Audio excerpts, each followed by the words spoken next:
I'm John Bond. Welcome to Move Yourself Happy. Made for fitness enthusiasts who want to make their passion their profession. Are you unhappy in your present job? Are you passionate about health and fitness? Do you want to release your true potential? If the answer is yes, this podcast is for you. I will be teaching you the specific knowledge that every trainer and coach needs to be successful. So listen closely as I share my expertise with you. So just like me, you can love what you do.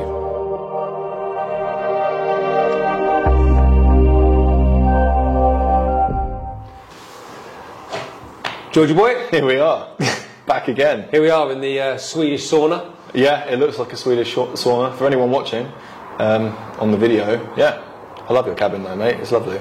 Thank you. It was a nice smell. It smells like cedar wood or something. Cedar wood probably is. I mean, I'm not a wood expert, but No. it's made of wood, so Yeah. very good chance it's made of cedar wood. Anyway, I could talk about different brands and blends of wood all day, George, but this is a fitness podcast, so let's talk about that. Yeah, let's do this. Thanks for coming back on. This is like your 180th time now, I think. And, I would say we so. haven't even done that many podcasts. That's really impressive. Yeah, yeah, exactly. No, it's always a pleasure to be back, my friend. I love it. I love having these chats. I mean, we do it all the time anyway. I think it's something that the viewers probably know by now, but we have these chats all the time, whether it be like in my car a minute ago, having a drive, having a chat. Yep. We always end up talking about either deep philosophical conversations or fitness. And now we're kind of merging them together with this podcast, which is nice. Yeah. I mean, our passion, we have many, don't we? But health and fitness is always going to be up there. Yeah. There's probably, I don't want to say number one, but I mean, I think kind of it is because it has an impact on the other subcategories of passions that we have. But Yeah. it's certainly up there anyway, isn't it? Yeah, definitely health, I think. Yeah. We're big on our health, aren't we? Yeah, big time, yeah. So, yeah, love chatting about that stuff. So, what I wanted to chat to you about today is, do you think the fitness industry is overcomplicated? and that's the only question I have ready for you today, because I have a feeling that's all we need. Yeah. And that's going to be enough. Because I know that so many I've taught a workshop today to my students, and I know you've taught a lot of workshops with Storm as well, and the questions we get are brilliant. We get loads of great questions from students, but a lot of the time I'm thinking, wow, hasn't the fitness industry got so overcomplicated? So what are your thoughts? Yeah, it's like we've seen Ace Ventura, when they ask him a question, he goes, and he breathes in for ages, and then he exhales a massive long rant about something. Yeah. That's what I feel like is coming. So just bear with me, John. Love that film. I mean, I'm happy to keep it relatively short and sweet. You know, the short answer certainly is yes. I feel like it is definitely overcomplicated in Don't keep many it too different short. ways. I mean, that's the only question I've got for you. Yeah, imagine my response is just yes. Yeah, okay, cheers. Well, that's it, folks. Thanks for tune in watching. another episode of Move Yourself Happy with John and George. Yeah, okay. Yeah, I mean, you know, I'm not going to take credit here for what you said a little while ago, but you summed it up very nicely when you said simplicity doesn't sell. You know, the basics don't sell. A lot of the time people have to come up with new, different ways of actually doing the original thing. You know, Repackage it. Yeah, repackage it, exactly. Rebrand it, make it look more sexy than it actually is. And I think we're seeing that a lot, especially with social media. Everyone's a guru, everyone's an expert, everyone has an opinion on this, everyone's got a different degree, everyone's got a different history, everyone's got a different sub-story and a backstory to how they've got to where they got to be. And you can do it too if you buy this or do that or take this supplement. And I think that that's kind of where it's gone. And it's got to the point where, yeah, no matter how you train now, someone will come next to you and say, oh, but have you tried this? Have you tried that? When really it doesn't matter what you're doing, as long as you're doing something. When you get down to the more kind of in-depth profiles such as athletes and bodybuilders and whatever else it might be, then there's certain styles and certain diets and supplementation, certain things that you might need to do and tweak. But even then, I mean, you listen to people like Arnold Schwarzenegger and Phil Heath and people like this speaking about what they did back in the day to get the most amazing bodies people have ever seen. Not that that's everyone's goal, but if it is, you know, they were still just doing the basics, and they weren't eating super clean either. You know, they ate a lot of quotation cheat meals, and, you know, even calling it that is something that wasn't always around. So yeah, certainly it is overcomplicated, and I truly believe it is overcomplicated to sell products. I think it's all for money. I don't think any of it is overcomplicated due to genuine science or new discoveries. I think it is all down to just make me feel inferior when I'm watching these videos or listening to these podcasts thinking, oh, you know, I didn't know that, oh, maybe I should start doing that. It's the basics, and you see it. You just see it time and time again. I used to be very into the celebrity transformations, you know, Henry Cavill, Jason Momoa, you know, Arnie back in the day, all these people who had amazing transformations, but I was into the natural ones, and people might laugh at me thinking, oh, these celebrities aren't natural. Yeah. Certainly some of them are, for sure.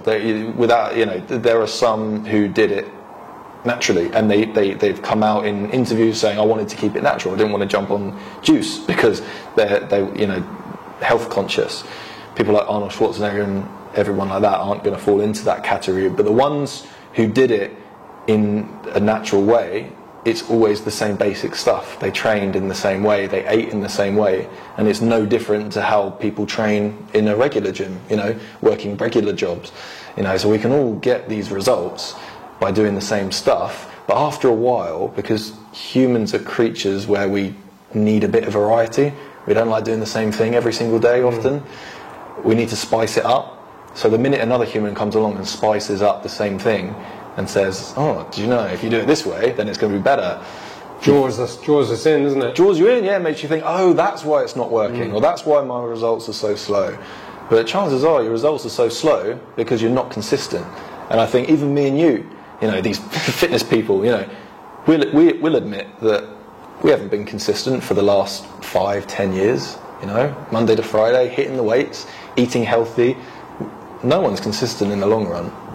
No, well, consistent compared to somebody that doesn't exercise. But I guess when you compare yourself to an elite athlete who, you know, hasn't missed a day or whatever, like I always remember, you won't remember Daley Thompson, will you? No. This happens a lot, doesn't it? This happens a lot. Yeah. We need to call this Back in the Day podcast. Yeah, back in the day. So Daley Thompson was an athlete, and he used to compete in the decathlon, pretty sure it was, where you do lots of different events. Yeah. And then he was a British athlete. He won, I want to say gold. I'm assuming gold because he became a household name. Probably the Seoul Olympics, I imagine it was. It was in the 80s anyway.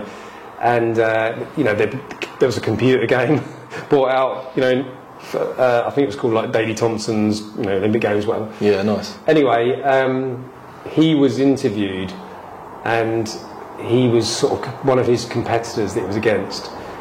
They made reference to that competitor and said, look, does it bother you that this person trains on Christmas Day? And his response was, not really, because I train twice on Christmas Day. And now, whether that was true or not, I don't know. Yeah. He might have just been saying that for the interview, and it was, you know, quite a good response. But but I guess the point is, like, these guys are even willing to train on Christmas Day, potentially twice. You know, they don't miss a workout. They just, everything's to the letter. So no, compared to those guys, we're not as consistent. But compared to the average Joe, would you say, or someone who doesn't train, they just never found a consistent habit of taking part in regular physical activity. Then of course we're definitely consistent there. So what you're saying is that if you're extrinsically motivated, meaning you need a specific result. So that could be, if you're an athlete, you need to be able to jump a certain height, you need to be able to sprint 40 yards under a certain time. You need to, have this mobility because it's very common for an injury. It's this joint. If you don't have that level of mobility, that's very extrinsic. Working towards those guys can complicate things a bit more.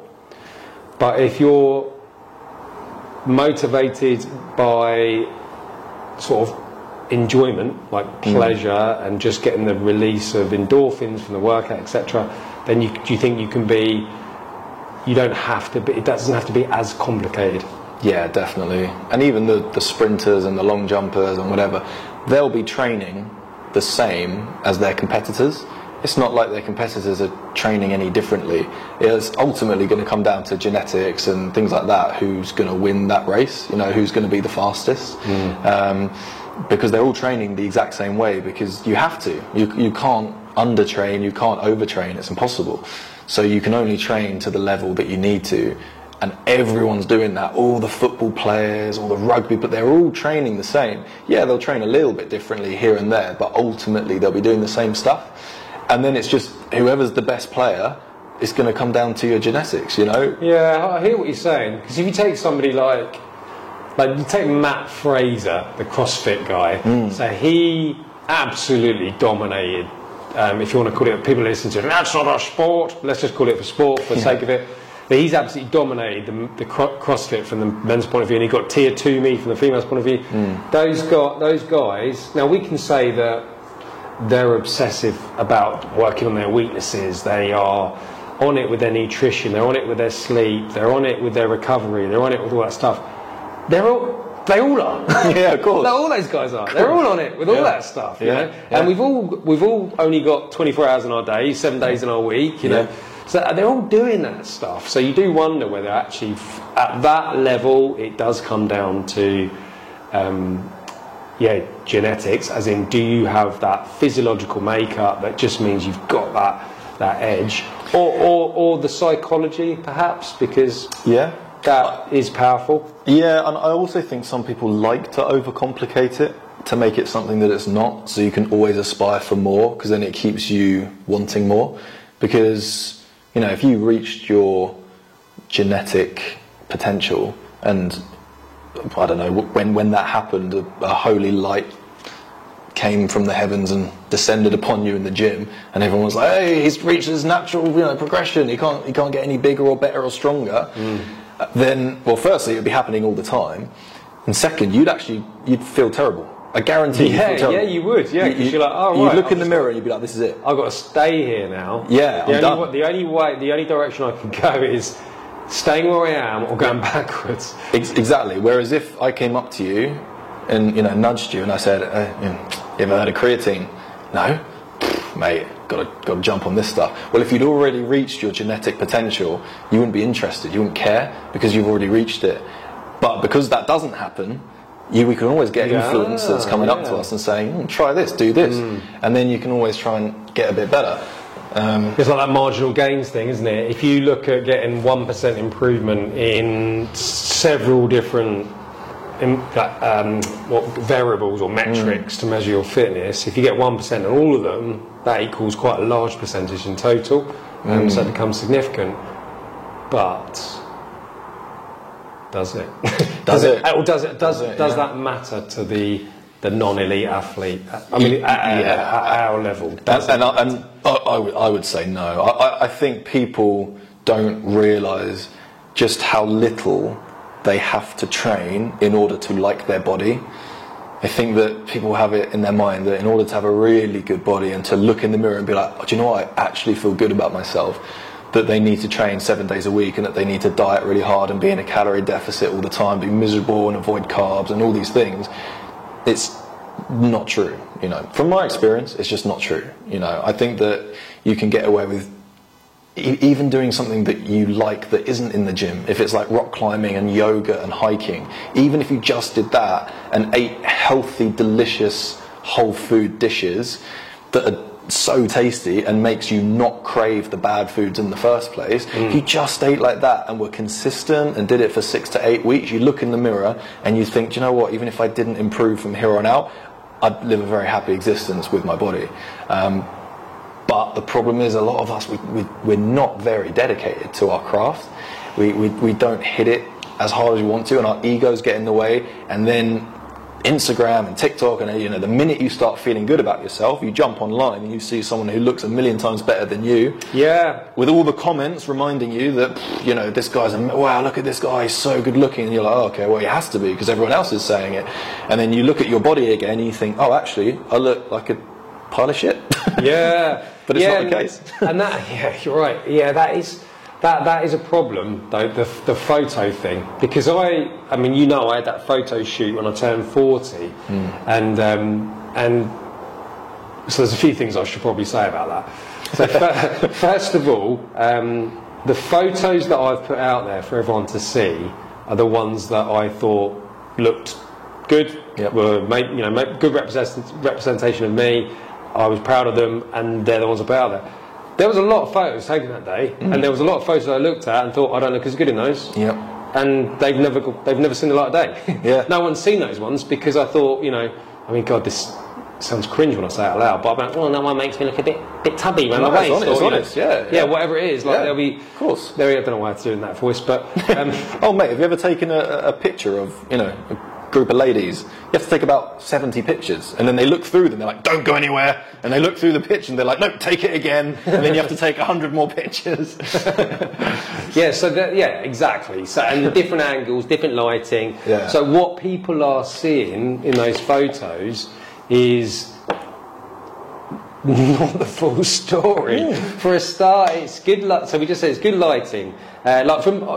For mine, okay. Now, as I'm saying this, I'm feeling like, God, I really hope I haven't contributed to any body dysmorphia in anyone. Yeah. But there's a good chance it did have. Instead of inspiring people, it would have had a negative impact. Made people, oh God, am I supposed to look like that to be a trainer? And it's like, well, hang on, I didn't even look like that because I had a tan that day. I had good lighting, I had a good photographer, and actually, I don't look like that now, and I still put photos, so for professional points of view, I still use that photo in marketing, advertising, and I wouldn't have a photo shoot done now, because I don't feel like I look as good then, and that potentially lose me business, which is awful, isn't it, really? But brilliant honesty, and so true. Were you going to go somewhere else with that? Because I was, because I said there was a few things I would say about that, so I kind of wanted to get out the fact that upon reflection, perhaps I might be part of the problem there. Well, I have been anyway. Yeah. So I didn't want to say that. But circling back to training for health, so I know both you and I are very much more interested in training from a health point of view. Now, we'll always probably care about what reflects back to us in the mirror, but we both have sort of discussed in the past and agreed that if you aim for optimal health, well, actually, optimal health does have an aesthetic look to it anyway. So the look is almost like a byproduct or a side effect of being healthy. Being healthy, yeah. Precisely, yeah. I often say this with veganism, because when you're trying to be altruistic, you shouldn't expect anything in return, right? You're just being a nice person. But with eating plant-based, eating vegan, you get a lot of good things in return. Like your health, and you're good to the earth, and you're good to the animals, and it's more than one thing going on. It's not just a selfish thing, it's also not just an altruistic thing. There's a trade-off, which is really nice. Sorry, before you carry on with that, just make it clear to anyone listening that you're talking about a certain type of vegan nutrition, because you know that there can be a dog shit. Oh yeah, a dog shit approach to vegan nutrition, can't there? So you're talking about exactly healthy. Yes. So if you eat a healthy vegan diet, like any diet, then certainly you'll feel amazing. Like you'll feel on cloud nine. But if you eat Oreos and crisps, then you're going to feel terrible. You'll still be being altruistic to the planet and stuff, but like, with regards to your own health, it's terrible. I don't know. I just felt it was important to say. No, it's a good. In case anyone's listening, going, well, my mate Dave, he went vegan, and he felt awful. He wasn't sleeping well. He gained weight, and then we find out that exactly that he was eating Oreos, crisps, every kind of processed vegan food you could possibly think of. Yeah. Because you can eat a bloody awful diet. Oh mate, yeah. And the amount of people, I went vegan and I just had to live off crackers and cheese. And I'm just like, sorry?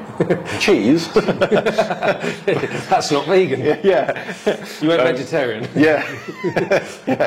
You went mad. But I mean, what? Goodness, where do you even go? I mean, wait.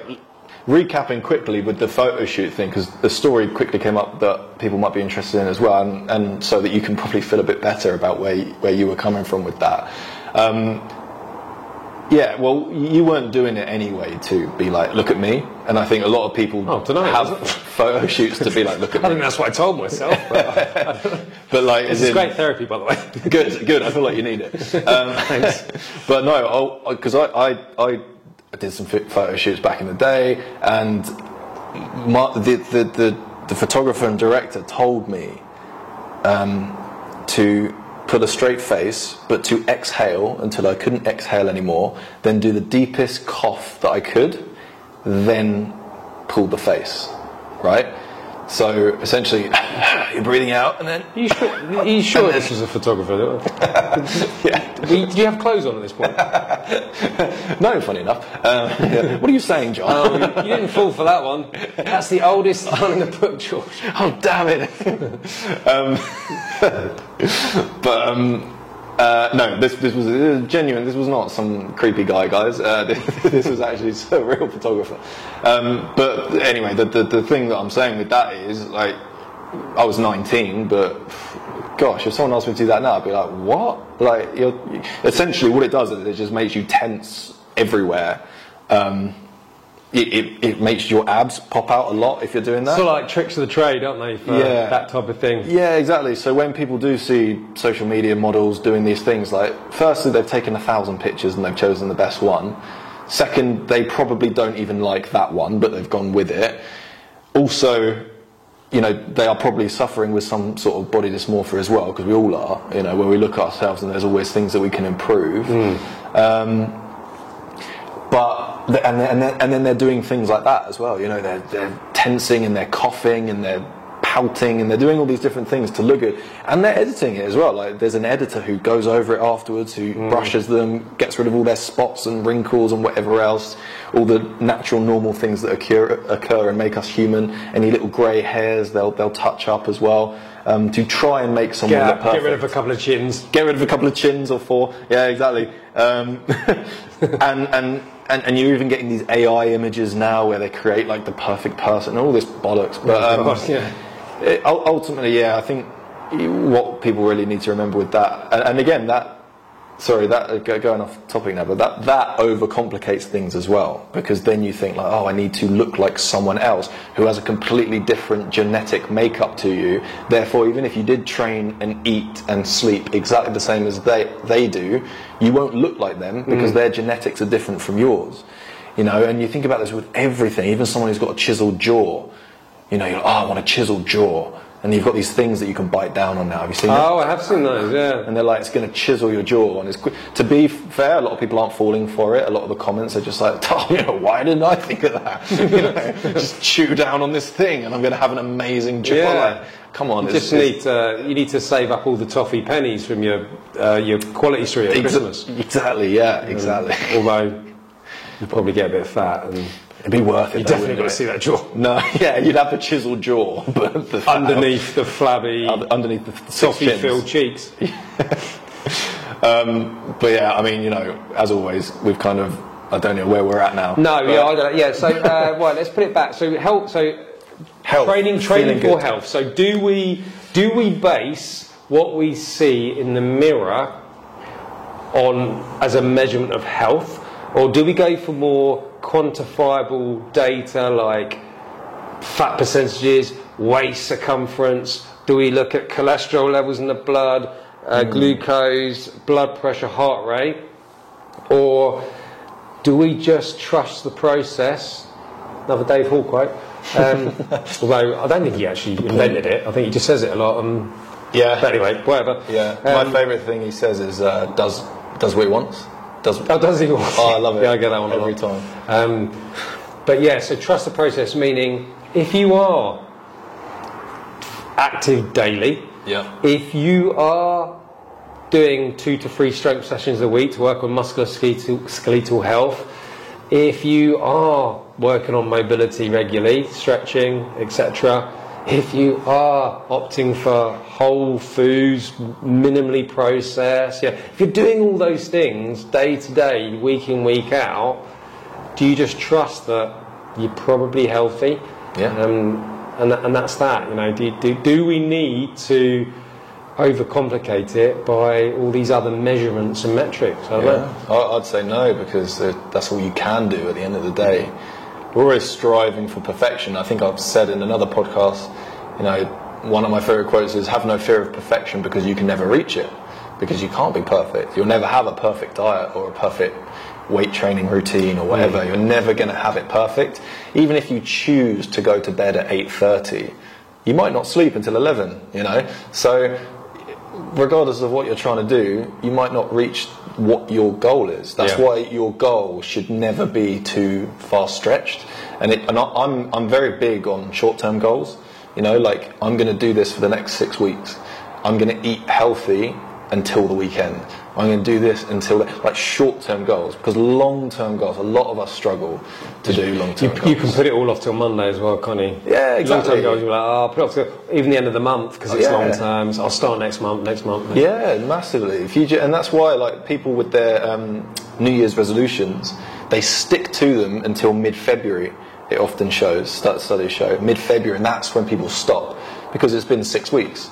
You know, and oftentimes after 6 weeks, people are like, oh, there's new chocolate bars come out, or a new this has come out, or this weight training, you know, maybe it's not working. This guy's doing an AR7 routine, so I'm going to do that instead. And we want to mix it up a bit. So have your short-term goals and try and hit those. And once you've hit that, you know, either hit it again or spice it up a little bit differently. Yeah, okay.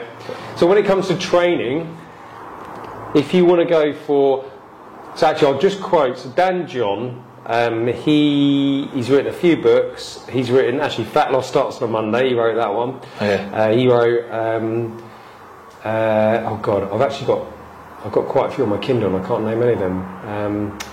Anyway, he's been a strength and conditioning coach for years. If you don't know him, look him up. He's got over 30 years, I reckon, experience in the industry, maybe possibly pushing 40.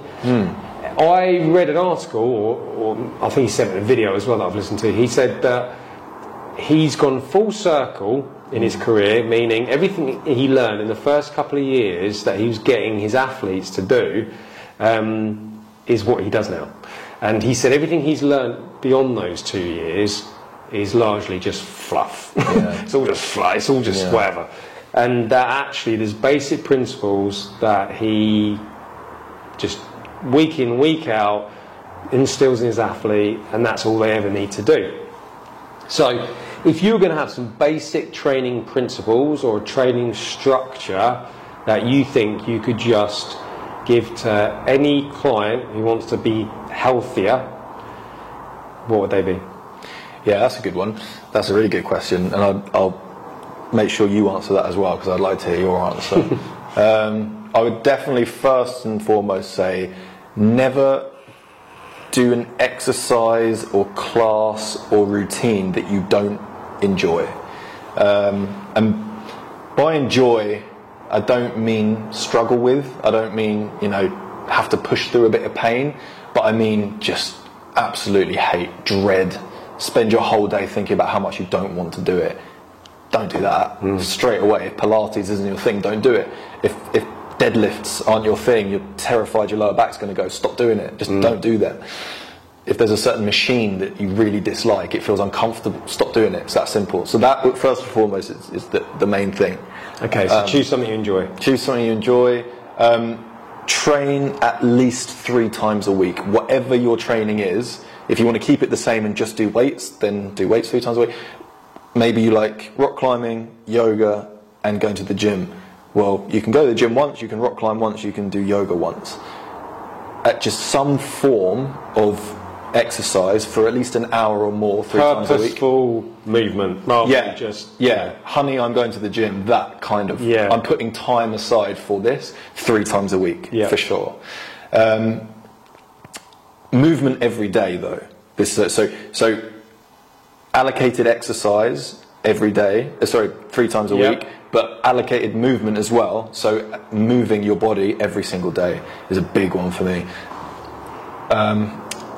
When you sit around all day or you stay in bed all day, you have no energy, and it's strange because you'd think that you'd reserve more energy, therefore you'd have more, but it's the opposite. Yeah, definitely. I went to, sorry, interrupt there. Go for it. When I went to see Betsy, I went to see Betsy in her dance festival. Yeah. And it's a whole day. Because you watch all the other dances and you wait for her turn, and she did a couple of dances throughout the day. I was sat down all day, and I came out and I said to Samantha, I feel more exhausted than if I'd run a half marathon over the Downs. Yeah. I said I actually would have found that easier than sitting down and concentrating and being quiet for that length of time. 100%. So that was just my just reinforcing what you said. No, mate, absolutely agree. I mean, you've been doing a workshop all day. I bet you feel more energized doing this podcast after doing that all day than if you'd been in bed all day.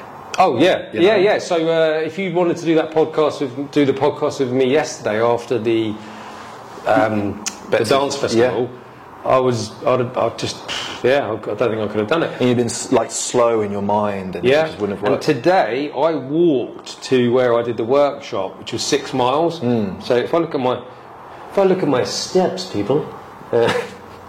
I've done 18,000 steps with the walk. Amazing. And then just being on my feet teaching the workshop. Yeah, I feel good. Absolutely, yeah, you'll feel amazing. So this is a big one. So I'd never say to someone, have a rest day in terms of do nothing all day. You're going to feel terrible, and it's bad for you.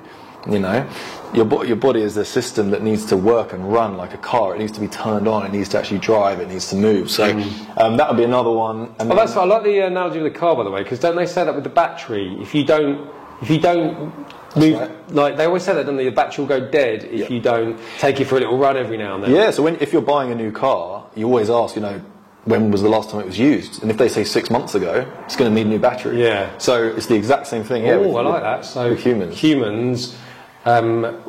Your battery will go dead if you don't take yourself for a spin. Take yourself for a spin, or your battery will go dead. Yeah, take yourself for a spin, or your battery will go dead. Take yourself. I don't know why. I feel like I want to say that in a northern accent. Take yourself for a spin, or your battery. No, I don't know. Right, can I have a go?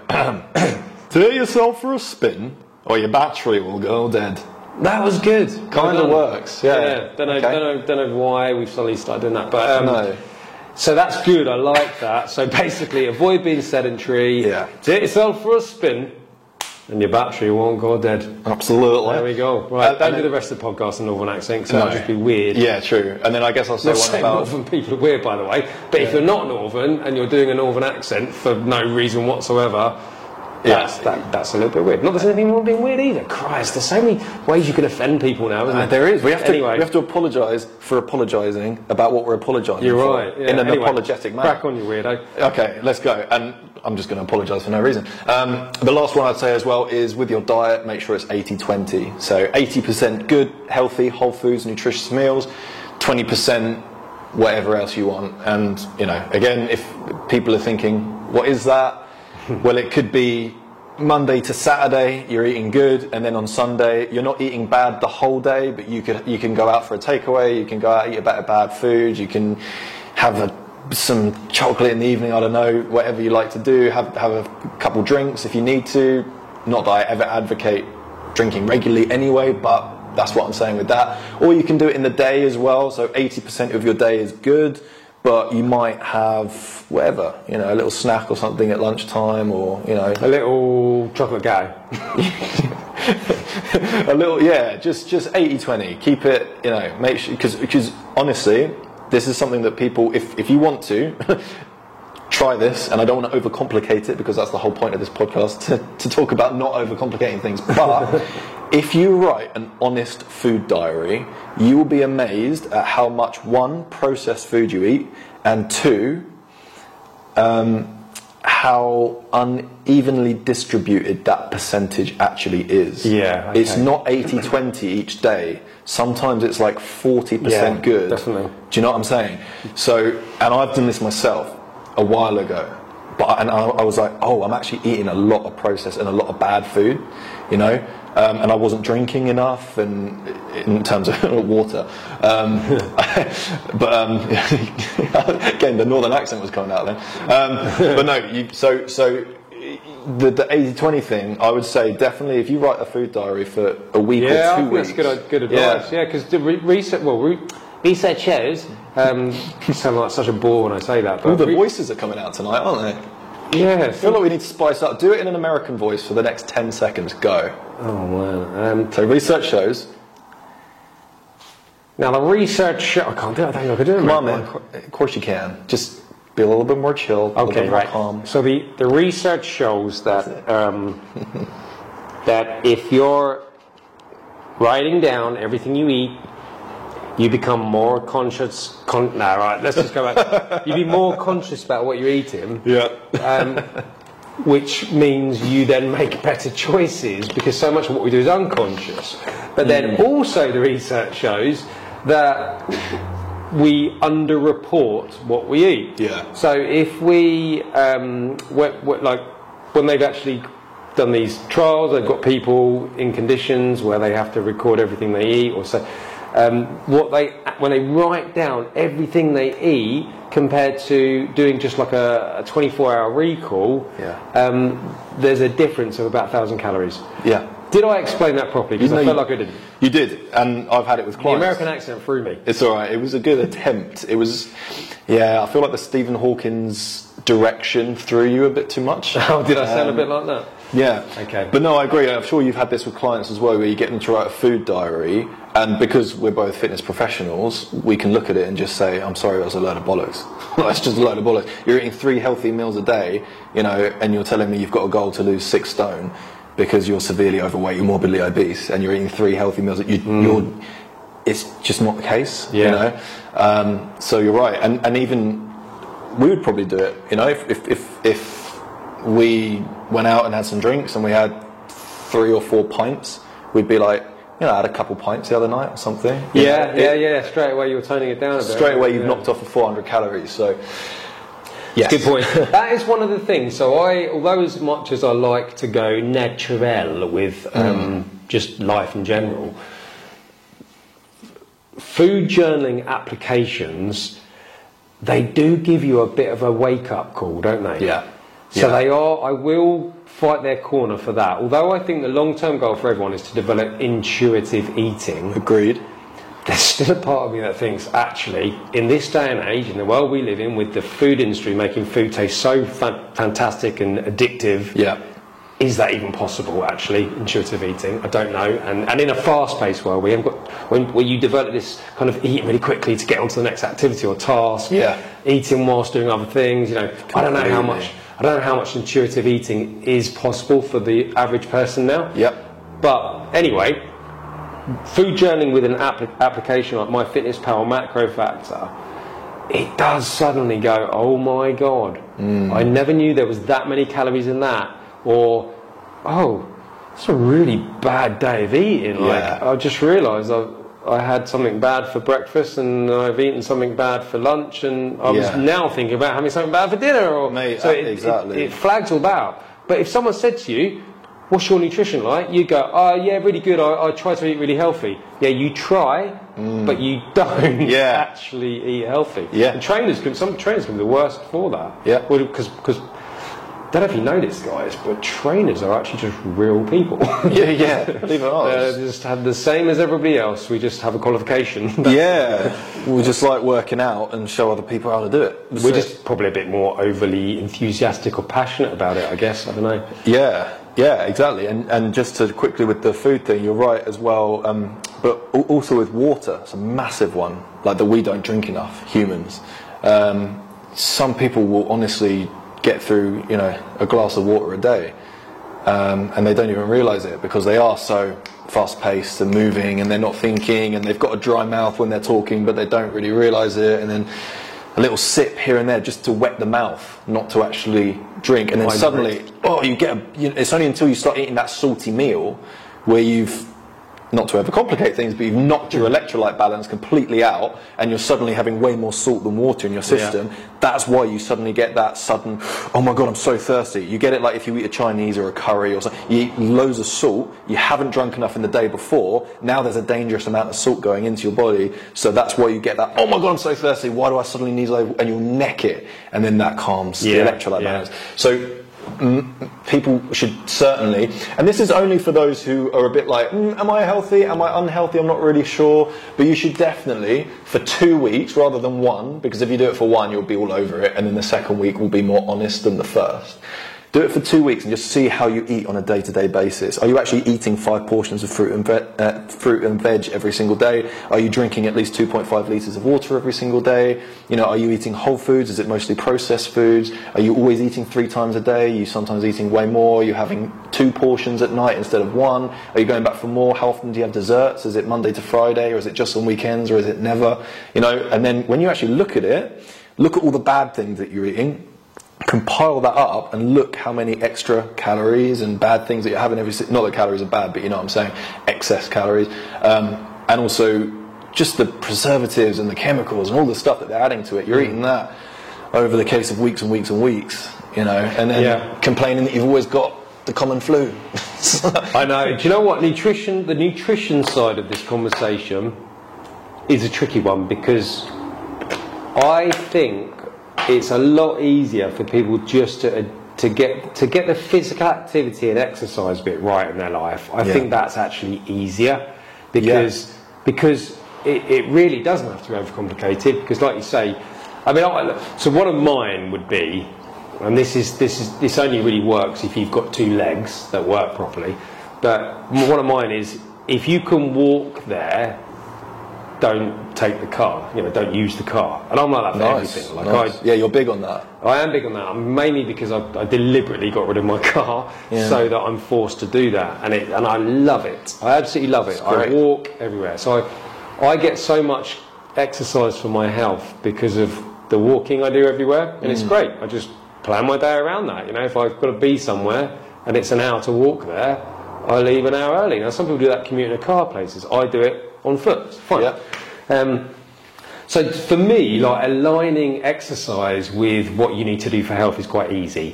Because even if you like, people say, I don't want to join a gym because I can't afford to, or I don't like it, or whatever. It's like, don't.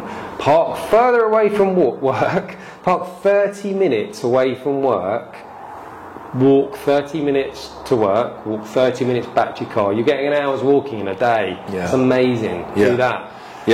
So I don't know, I feel like that it's so easy really to get that bit right, but the nutrition is, you're just constantly fighting subjective norms like peer pressure from other people all the time. Want one of those, we're going doing this later, do you want to come join us? You get that all the time, you get it in your face. You've got billboards everywhere advertising things, you've got adverts on the TV.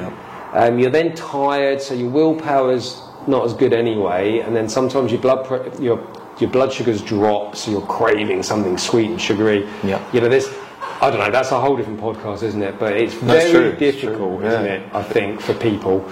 It is, because if you say to me, if we're whatever, you know, just a couple of buddies having a drink and we're like, you know, I've started going to the gym, it's like, congratulations, well done, that's great. But if you say to me, you want another drink? Oh no, I'm not actually drinking at the moment. You're boring. You know, you get a lot of that. You can get that, So, I'm going to do. I think we should do the alcohol thing. We're doing a separate podcast. So I'm actually going to. So Dean Hammond, who was on the other week, he's going to come back on, and we're going to talk about alcohol. Nice. But I'm quite happy for that to crop up quite a bit. So I'll chat to Dean about that. But we'll get you back on, and we'll have a chat just about alcohol. Yeah, definitely.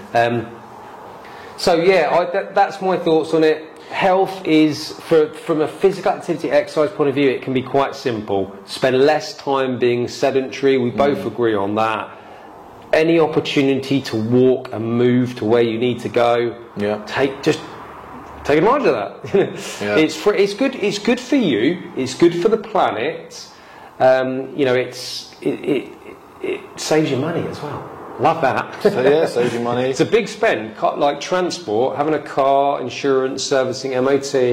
You know, it's all very expensive. So if more people do it, there'd be more of a community aspect to it as well. People say hello to each other more. People pick things off the floor like rubbish and whatever else, and it's just nice. You get the sun on you as well, vitamin D. Like, you know. Yeah, getting out and about. Yeah, it's great. It ticks so many boxes for me. I find it unusual that more people don't opt for it because it just seems so doable. It's right there on your doorstep. Get out there, do it. But anyway, that's just me. I've already been told I'm a bit odd. Well, precisely, and this is exactly what we were just saying. It's like people will call you weird for that just because it goes against societal norms, which is laziness. You know, people get it. Even the local corner shop, you know, people will drive there, guarantee. You know, oh honey, can you get this? You know, I'll drive.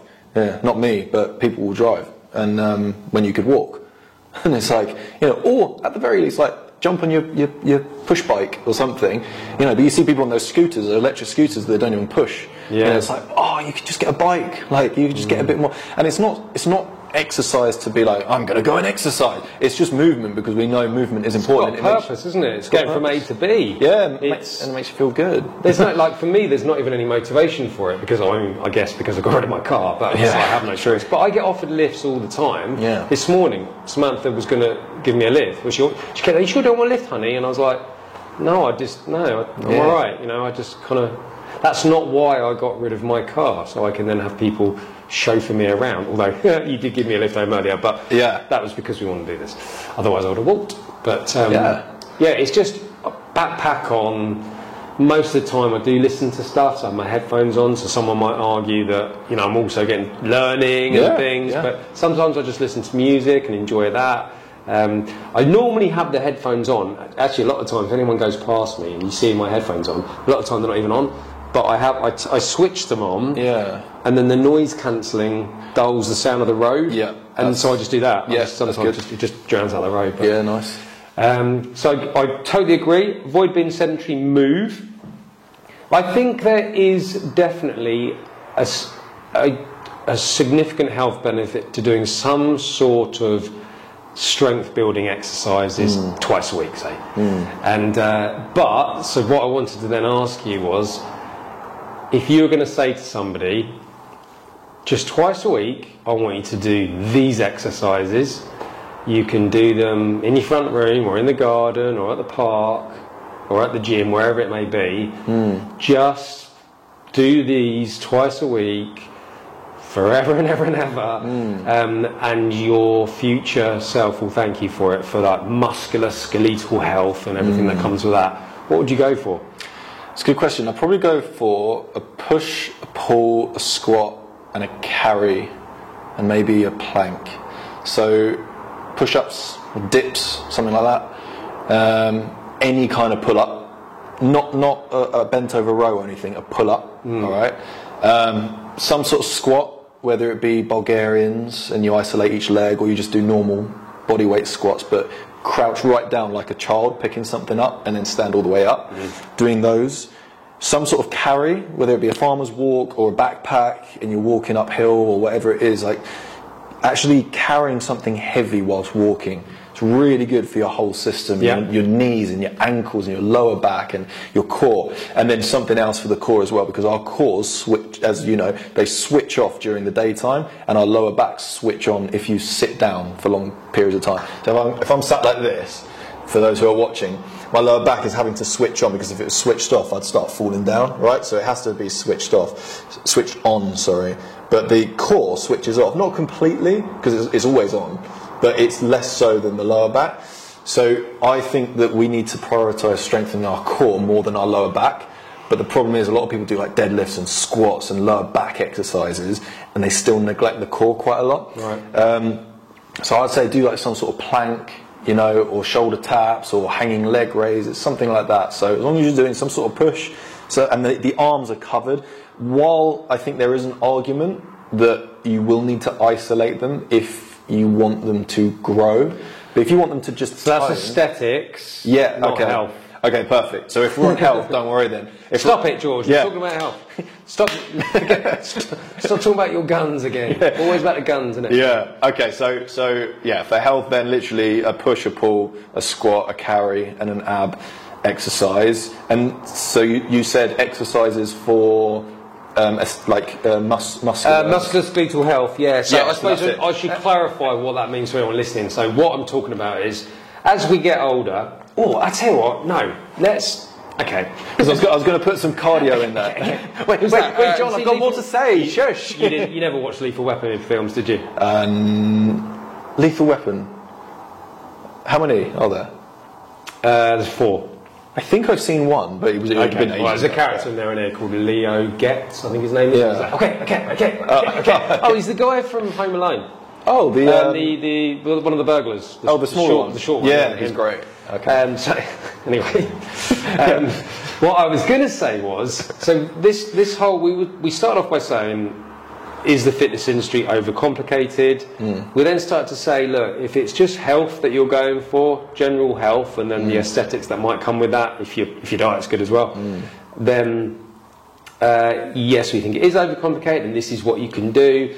So what I was thinking was, like, my sort of strength and conditioning sports sciencey brain wants to reverse engineer most things. So first of all, like, we're talking about health, so like, what is health?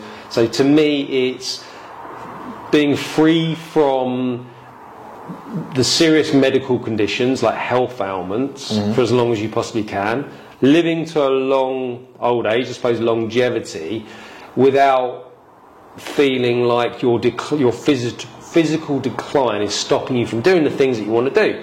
So when I'm old, I don't want to have heart disease, I don't want to have type 2 diabetes, I don't have any cancer, I don't want to have any dementia, and I don't want to have like lower back problems. I don't want to have no poor centre of gravity where I fall over and injure myself if I do fall. And I want to be able to kick a ball around with my grandkids or climb a tree, wherever it may be. I can see Samantha now. I'm 90 years old. She's like, honey, get down from that tree. Anyway. This is what I worked my whole life for. Yeah, this is why I trained for 80 years. 80 years, I'm going to enjoy it. Just as the branch snaps and I fall out. But anyway. At least you died doing what you love. Yeah, well, there you go. Yeah. Bit horrific for the grandkids to see that. But, as long as someone caught it on video, it could go viral and they probably make a bit of money out of it. Exactly. So there's always every cloud has a silver lining. So what I was going to say was, we now know what constitutes good health in old age and longevity. So to counter that, to make sure that we meet those metrics, we need to work on our musculoskeletal health, which is having strong ligaments, tendons, dense bones, having enough muscle mass that we can do day-to-day function, and we're not, we don't lose sort of our capabilities to pick something off the floor or sit down. So, and we need to have a strong heart and lungs, so that we can maintain a level of kind of physical exercise without getting too out of breath. That will also have the knock-on effect of having like the freedom from heart disease and everything else that we talked about. So, so to do that, when we talk about the exercises that people need to do for good musculoskeletal health, are your exercises doing that? So, well, I was gonna go for each one, but no, that's fine. What I was gonna do is just quickly before that is just go through almost like a pyramid thing. So in terms of simplicity, so I'm already making it. I don't know. I probably just made it way complicated. No. You've made it way more simple than a normal program. A normal program, like we were joking about earlier, is like, today what we're going to do is we're going to do this, and then you got to do 8 repetitions, then you got to not breathe for 5 seconds, then you got to drink this protein shake, and then get back to it, and then you got to pause at the top for 10 seconds. And that's just the medial deltoid that we've hit. Yeah, and then you've hit the medial delt.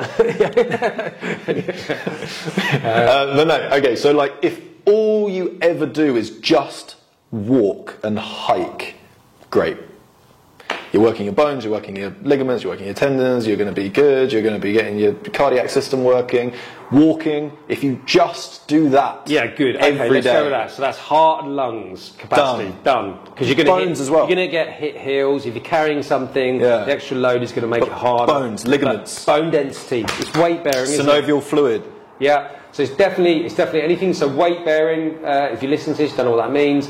Weight bearing is where your limbs are having to sustain your body weight. Yep. So that is going to make those bones denser. So less likely to have osteoporosis, less likely to have bone fractures when you get older. If you do fall over, less likely to break those bones because so good, by the way. Dense, falling over is so good for you. To a degree, but like a little trip and a fall and you fell over. That's great. So good for your body. So I suppose. That's a good point. So when somebody's old and they fall over and hurt themselves, it's not because they fell over. It's because they didn't fall over enough. No, mate, you're so right. That is exactly what. Never heard anyone say that. By the way, is that? No, that is what. Yeah, that's what it is. This. I think you're the founder of that. No. Western countries have what is referred to as a fall culture, which is where when you get past a certain age, it's bad to fall over. Yes, your bones aren't as strong and you don't have as much muscle and you are probably going to feel that more than a toddler would, but there are places that don't have fall cultures where if an 80, 90, 100-year-old does fall over, it's no big deal, like the blue zones. And I learnt that from the blue zones where these people fall over all the time. They fall over. Oh, really? So I've seen that. I don't remember that. So I like. What's going on with my laces? That's so good. Yeah. I'm surprised I didn't remember that because I like that. Yeah, no, it's very true, mate. If you're not falling over every day, of course, in 50 years' time, when you fall over, your body's going to be like, "What the fuck? What just happened?" There was a Brazilian study. I think it was Brazilian. I might have getting it wrong. Might have been Portuguese. But anyway, they found that there was a direct link towards how well you can conduct this stand to sit activity and longevity. And we've done it. Yeah, you know what I'm talking about, don't you? It's a very famous one. A lot of people do this. Yeah. And if you go from standing position to sitting on the floor without using your hands or your knees to kind of, balance yourself, and then come back up again, it's highly unlikely that you're basically going to fall over when you get older and hurt something. Yeah. So some of these things, so when they do these correlations, they don't necessarily know why, they just know that that's the case. But I would imagine it means if you can get down on the floor and get back up again without using anything, you've got good stability, you've got good mobility, you've got an element of leg strength.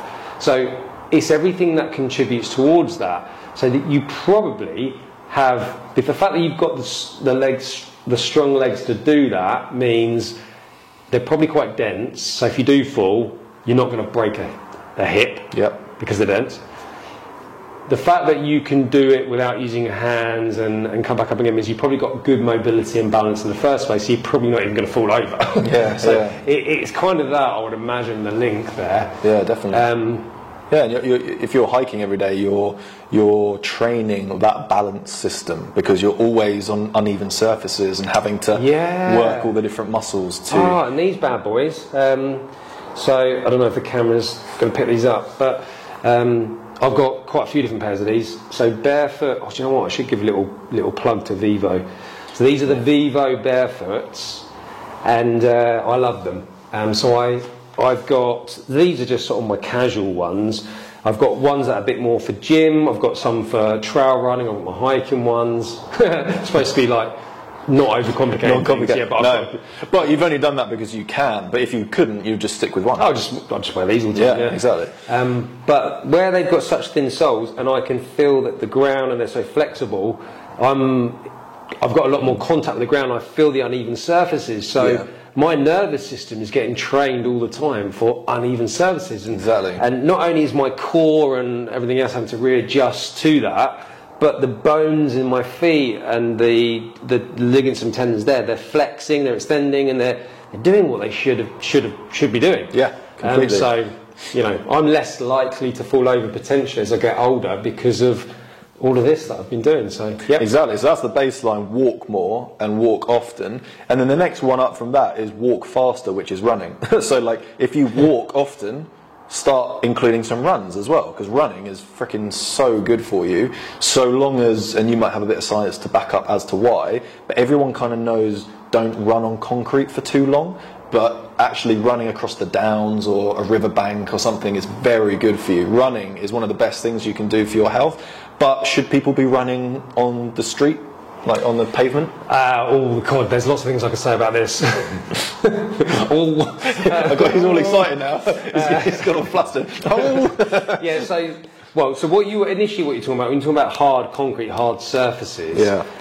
Then you could argue it's increasing your wear and tear. So yes, we want weight-bearing exercise and activity to increase the density of our bones, but I do think that our body is capable of some poundage and impact in the joints. Probably a lot. Yeah, and you're right. I mean, if you're doing it off, concrete's harder, denser. Yeah. So if you're doing it off road, that's going to mitigate some of that. But the other thing you're talking about, concrete.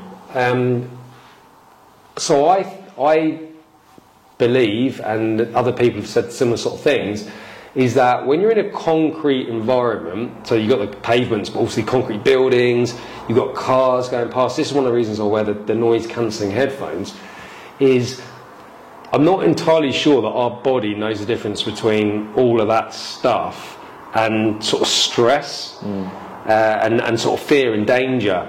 And especially with cars, there's a bit of like, it's a car, you know. Yeah, true.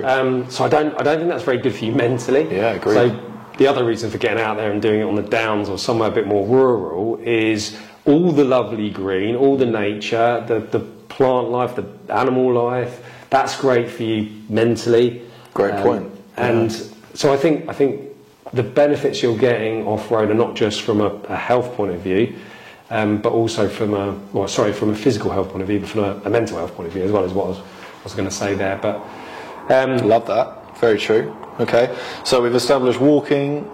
If you can do more than walking, maybe walk with some weight in your backpack, then you can start running, trail running, and being outdoors in the woods. Yeah, the Americans call that rucking. Rucking, you've got a backpack with weight in. Yeah. Rucking, I'm big fan of rucking. Rucking's good.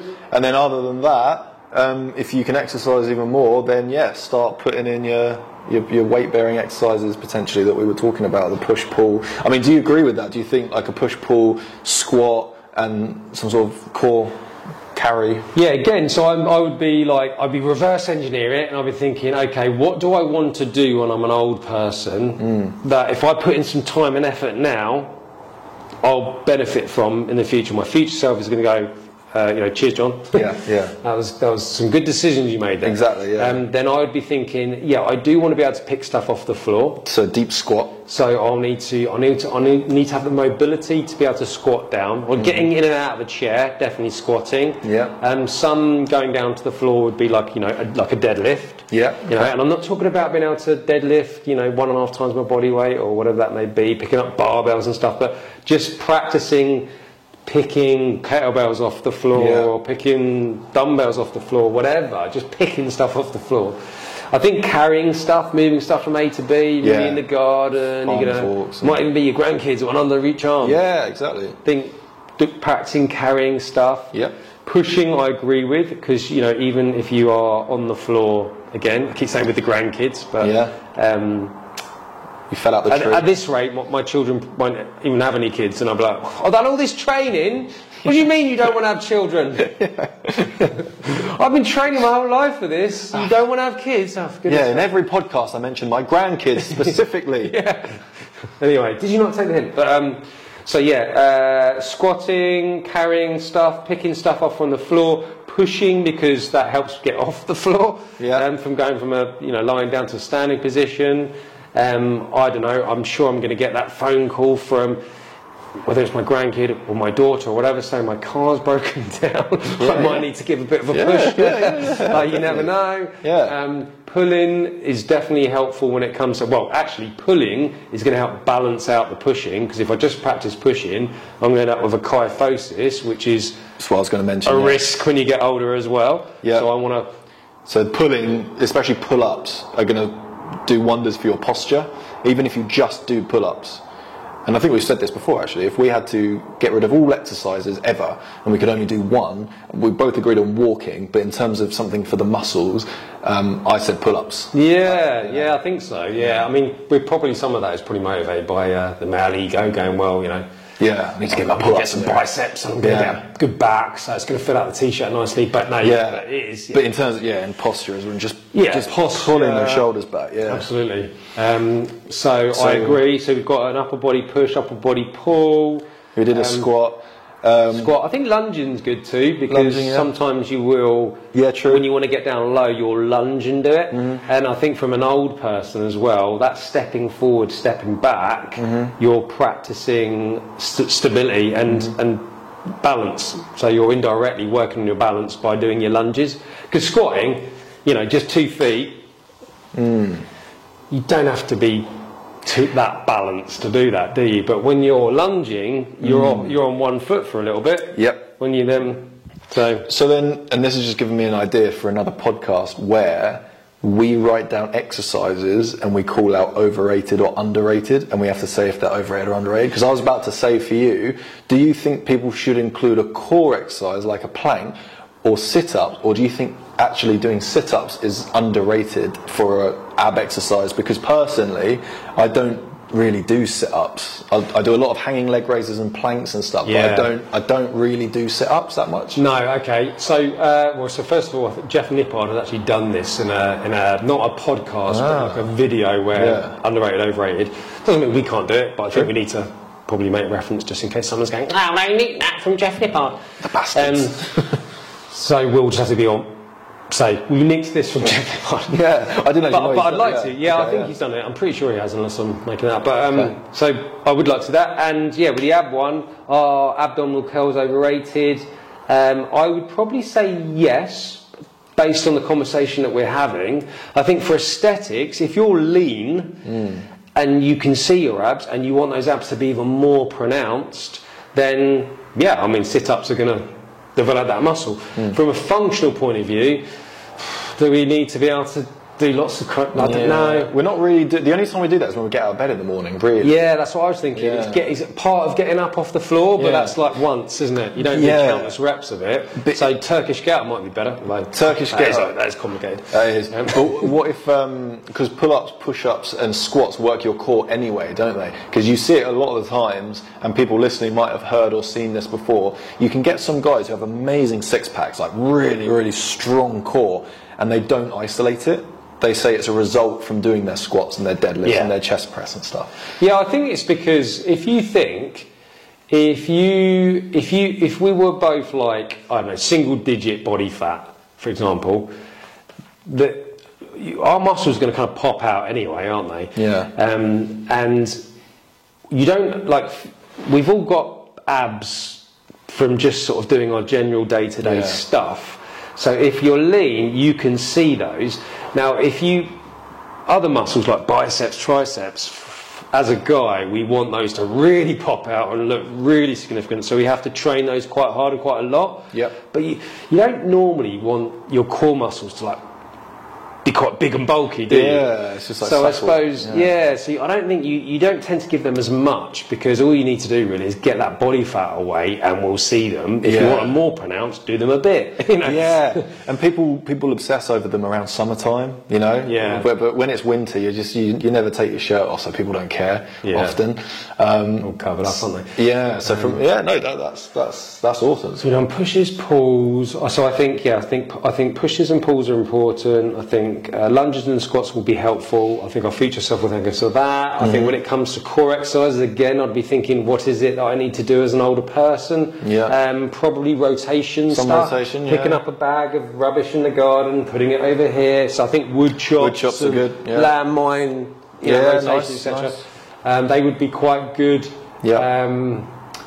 Even I love things like hanging leg raises and stuff. I love from an aesthetic gymnastic point of view, but is an old John going to need to do hanging leg raises? Yeah, well, the only reason I do them is purely for aesthetics. I don't do them for a longevity reason, because my top 2 abs here are constantly on display all the time. I don't even need to train them. I don't even when I was a little boy, they were just always there. These two top abs, these are fine.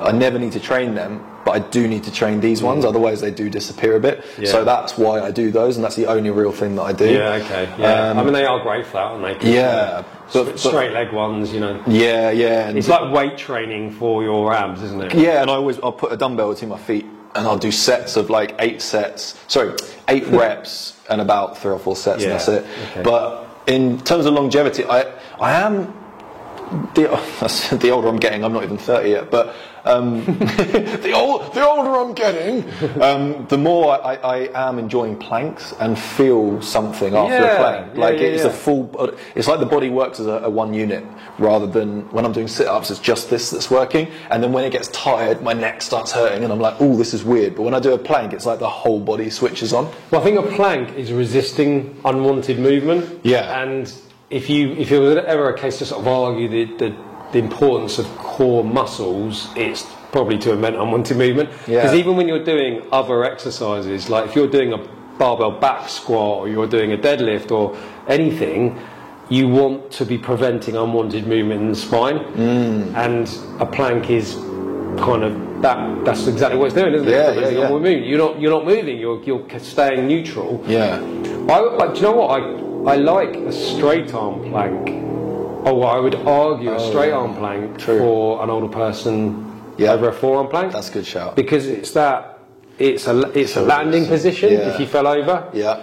And you don't land on. Yeah, true. Instead of forearm plank. Imagine that, an old person falling over. Don't worry, I'll go straight into my forearm plank. But then it's wrists, elbows, shoulders. Shoulder blades. So if you break your radius, your ulna, or your carpals from falling over, if you've been doing straight arm planks, weight bearing in the arms there, then you should have quite dense forearm bones. The radius and the ulna, your humerus, your carpals, they should be quite dense from doing the straight arm plank. So if you do fall over, they're probably more resistant to the break. Definitely. And one thing I was going to touch on there, when you said the word spine, something that's very big in the complicated movement, complicated training movement, is training for a healthy spine. And I just wanted to touch on that in case anyone's heard of that or thinking, you haven't said any exercises about the spine yet or whatever. All those exercises that we just labelled are so good for your spine health. And when people, spine health, it's the spine is amazing, but it's surrounded by all these different muscles that attach to it, and all of those muscles we just mentioned, are around the spine and protect the spine and everything. So, and that's something as old people, progress, and you often see it, a little old lady or man crippled, with their stick and their spine it's not working properly. But it's not necessarily the spine that's like that. It's the muscles around the muscles are pulling it in that direction. So we've covered the spine massively, and if you've got good spine health, and hips as well, we've really covered the hips with your walking and your lunging and your squatting and your even little things like doing your pull-ups and then letting go of the bar afterwards and just landing from a very small height. That's going to just get the hips going a bit. Okay, I did like your idea earlier, actually. You said about the pyramid. So like the bottom of the pyramid could be, right, first of all, are you walking everywhere? Are you clocking up steps? Yeah, you're walking. I've got a poster over here that's got what you should be doing step-wise and I think I've had students before saying, hasn't that all kind of been dispelled as a myth, the whole 10,000 step thing? Yeah. And I'm like, for what? Like what? Yeah. If you're going out and you're doing 10,001 here, then that doesn't mean you excuse yourself from being sedentary for the rest of the day. Yeah. No, but if you're clocking up a lot of steps because you're taking every opportunity you can to move and walk around, I would say the step thing's quite good, and I would definitely aim for that. But so bottom of the pyramid. Get that steppage up. Stop getting in the car, using taxis. Take stairs instead of lifts. It all sounds very basic, I know, but if you're honest with yourself, are you doing that? Are you going? Are you trying to jump to the top of the pyramid when you haven't done that bit first? Yeah, take the stairs instead of elevators and lifts. I think that's a big one that people can do. And then layer in the strength stuff that you said. Yeah. Hit those basic movement patterns. Yeah. Your future self will go, well, thank you, young John, for training in those movement patterns, because now I can play with my grandkids and I can climb the tree and fall out and land in the high plank. And it's all right, honey. I'm okay. Yeah. Oh, it looks like he's going to fall. No, we'll give it 2 seconds. You'll say, I didn't see that one coming, did you? Yeah, it's just what he does. In reality, by then, Samantha's be like, come on, fall. Yeah, she'll be a fall. Cash on that health insurance. She'll nudge a Don't little. have to listen to him boring me all the time with his. Yeah, she'll nudge your old friends and be like, watch what my husband can do. I don't know why she sounds like that in her old age, but there you go.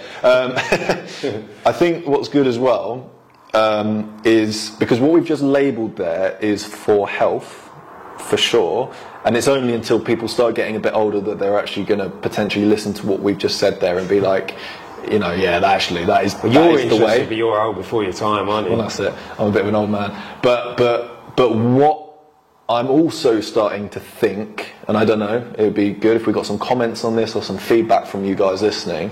I'm wondering how many people are sat there listening thinking, guys, this is amazing, this is great, but I also want to look sexy. I want to look sexy for my husband. I want to look sexy for my wife. Like, will I look good from doing these exercises? And the answer is freaking yes, because, well, I made a video on my Instagram, George. I can't remember if it's holistic or Hall now. I think it's George Holistic, because I'm into holistic health. But if you go on there, I made a video and I called it "These are the only exercises you'll need for aesthetics," and it's all the ones that we listed. Just do them more often, rather than once a week. Hit those exercises, Sorry, I just need to say, while you're saying that, this just goes to show you guys that are listening.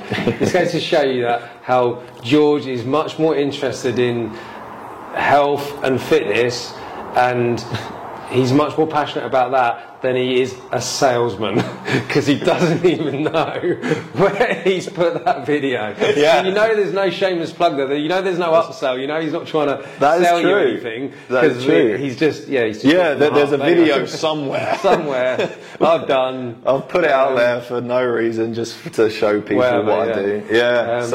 There is that. Maybe I could send it to you. Maybe you could link it in the. Can you do that? I'll be able to put it in the show notes. Yeah, put it in the show notes. I'll link it. Yeah, because all those exercises. I sound like Rich Roll, don't I? Or Stephen Bartlett. We're really getting there. Don't worry, I'll put that in the show notes. Put it in the show notes. I'll give you some credit in the show notes. Thank you.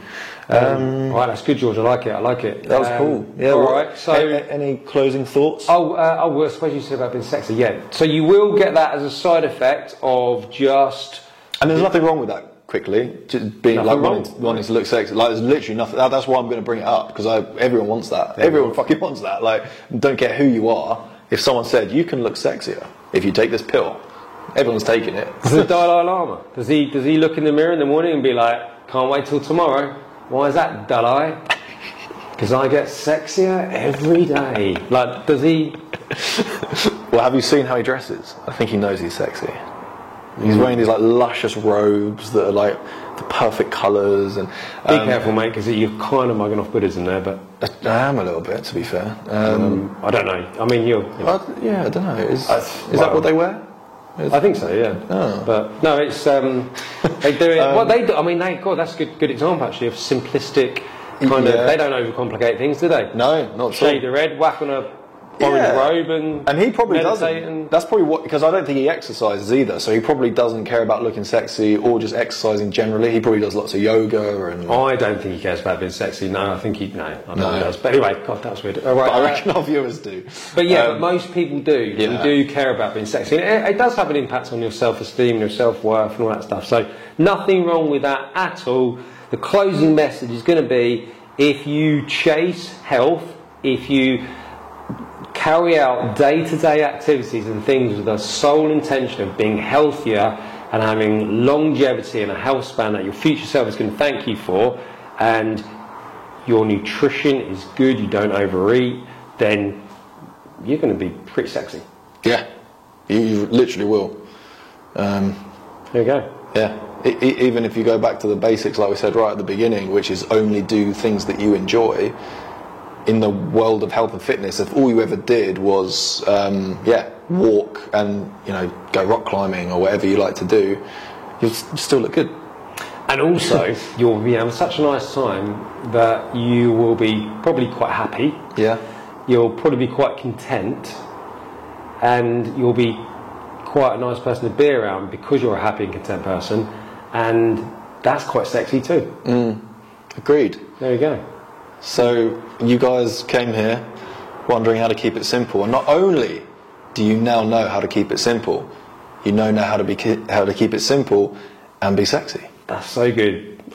So, to summarise everything we've been waffling on about for the last probably an hour and a half, we'll keep things simple and you will still keep yourself sexy.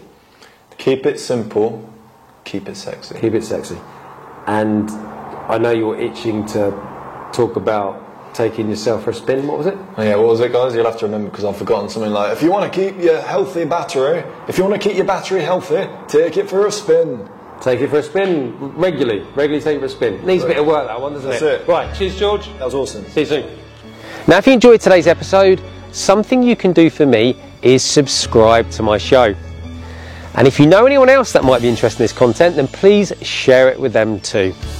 You can also head over to our socials and follow us on TikTok, Instagram, Facebook and YouTube. But if you're ready to take that next step, visit our website www.stormfitnessacademy.co.uk, fill out a contact form, that'll come straight to me. I will contact you shortly afterwards and I look forward to speaking to you then.